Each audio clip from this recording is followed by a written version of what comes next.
అక్కడ చూస్తే 500 కోట్ల రూపాయలు ఖర్చు పెట్టి ఆ కొండనే మొత్తం బోడిగుండు కొట్టించేసి 500 కోట్ల రూపాయలతో ప్యాలెస్ కట్టాడు. ప్రజాధనాన్ని ఏ విధంగా దుర్వినియోగం చేశాడో ఇది ఒక ఉదాహరణ మాత్రం. నేను అందుకే ఒకే మాట చెప్తున్నా, అయిపోయింది ఈయన పని.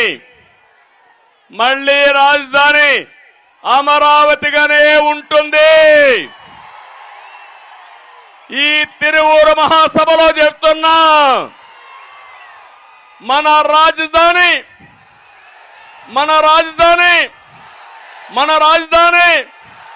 మీరు గర్వంగా చెప్పుకునే రోజు తొందరలోనే ఉంటుందని మీ అందరికీ హామీ ఇస్తున్నా.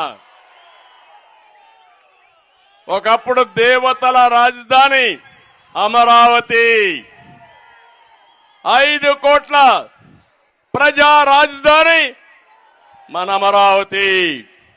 అది జరుగుతుందని చెప్పి కూడా నేను మీకు తెలియజేస్తున్నా.